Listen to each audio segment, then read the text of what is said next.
लौट जाएंगे और लौटने के बाद अपने बिहार में आकर खूब बिहार करके आएंगे और कहेंगे कि हमारा बिहार साफ नहीं है। तो कहाँ से होगा हमारा बिहार साफ? हमारे बिहार में एक इंटेलेक्चुअल लोग हैं जो शाम को चड्डी पहन करके निकलते हैं। दोस्तों, इस वीडियो का क्लिप मैं आपको इसलिए दिखा रहा हूँ कि कुछ लोग ऐसे बिहार में हैं जो कि बिहार को आगे बढ़ाने का काम कर रहे हैं और यह काम कर रहे हैं और आगे बढ़ाने का सोच रहे हैं। तो दोस्तों, उसको यह वीडियो से सीख लेना चाहिए, क्योंकि यह जुगल किशोर जी जो कि मगधी वाय पेज से मतलब कि इनका ताल्लुक़ है, इन्होंने इस कदर बताया है कि लोग जिस तरह से रोड पर गंदगी लगा रहे हैं, उन्हें किस तरह से एक सोशल एक्टिविस्ट होने के नाते या अच्छी तरह से बता रहे हैं कि हाँ, किस तरह से हमें साथ देना होगा सरकार को, ना कि सरकार को गिराने की बात करना होगा। दोस्तों, इस वीडियो के माध्यम से अपने सन ऑफ बिहार मनीष भैया को थोड़ी सी भी समझना चाहिए, क्योंकि एक सोशल कार्यकर्ता का ये अधिकार है कि वो सरकार को साथ दे, मतलब सरकार की जहाँ पर नज़र नहीं है उसको सामने लाए और बताएं। तो ऐसा अपने सन ऑफ बिहार नहीं करने वाले हैं। वो तो खुद अपने आप को नेता समझ लेते हैं और सरकारें गिराने की बात करते हैं। दोस्तों, मनीष भैया का वीडियो आप देखते होंगे तो आप देखते हो किस तरह से वह लोगों के साथ पेश आते हैं, बड़े छोटों का ख्याल नहीं रखते हैं, किस तरह से वो सोचते हैं मतलब कि एक में हम ही सरकार हैं, अगर यह काम सही नहीं होगा तो हम सरकार गिरा देंगे। लेकिन यह सोशल कार्यकर्ता के रूप में यह सही नहीं है, क्योंकि हम समाज को और देश को तब बदलेंगे जब हमारी सोच बदलेगी। दोस्तों, बिहार के मुख्यमंत्री हो या सरकार के कोई भी अंग हो जो कि हमारे गर्जियन स्वरूप होंगे और उन्हें हम बताने का काम करेंगे, ना कि उनको धमकी देंगे कि सरकार गिरा देंगे अगर नहीं हुआ तो। दोस्तों, इसको छोटी सी उदाहरण से समझिए।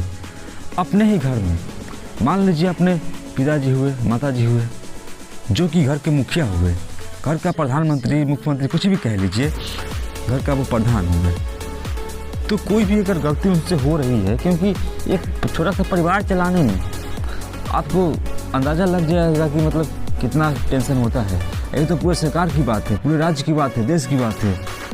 तो हम लोग अगर मान लीजिए हमारे पिताजी कुछ गलत कर दिए या माताजी गलत कर दिए, तो हम उन्हें बताएंगे, ना कि उन्हें धमकी देंगे कि तुमको हटा के हम बनेंगे राजा।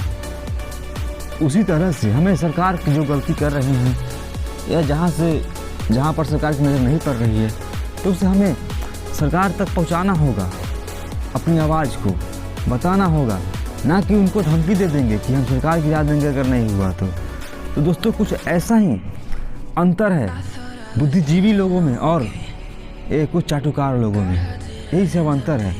तो जुगल भैया ने जिस तरह से बताया है सामाजिक कार्यकर्ता होने के रूप में, यह एक अच्छी कदम है और इन्हें सामने आना चाहिए। दोस्तों, आपने सोशल मीडिया पर आप देखे होंगे कि मगधीबाज जो कि सही बताते थे, सही काम करते थे, वो आज तक पीछे ही रह गए। लेकिन वही अगर मगहिया जवान की बात करें तो गाली गलौज करके कितना आगे बढ़ गया। और वह न्यूज की बात करते हैं तो दी एक्टिविस्ट वेद प्रकाश जी का, जो कि किस तरह से दिखाते हैं, कितना प्रेम पूर्वक बात करते हैं, तो लोग उन्हें बुराइयां करते हैं, लोग उन्हें परेशान करते हैं। लेकिन वही मनीष भैया जो कि फालतू काम करते हैं, किसी को भी गाली दे देते हैं, किसी के साथ बदसलूकी करते हैं, तो लोग उन्हें सन ऑफ बिहार, भगवान, सीएम सबकी पास दे देते हैं। क्यों? आखिर क्यों? तो दोस्तों, सोशल मीडिया पे अगर आप वीडियो देखते हैं तो आपको अब जागरूक होना होगा, क्योंकि अगर आप सही गलत में फ़र्क करना नहीं सीख पाएंगे तो सोशल मीडिया आपको देखना बेकार है। क्योंकि जिस तरह से सोशल मीडिया पे जहर को परोसा जाता है, आप लोग बिना सोचे समझे उसे देखने का काम करते हैं और आप एक्शन में आ जाते हैं। तो दोस्तों, सोशल मीडिया पर जब भी आप वीडियो देखते हैं तो आपको एक्टिव होना होगा कि आखिर यह कौन लोग हैं जो हमें गुमराह कर रहा है और क्या दिखा रहा है। ये सब बातों पर ध्यान देना होगा। ज़्यादा बातें मैं नहीं करूँगा और आप लोगों की क्या राय है इस सब बातों पर? आपकी क्या राय है? क्या मगधीबाज सही दिखा रहे हैं या हमरे सन ऑफ बिहार जी सही दिखा रहे हैं? आप हमारे कमेंट सेक्शन में अवश्य बताएं।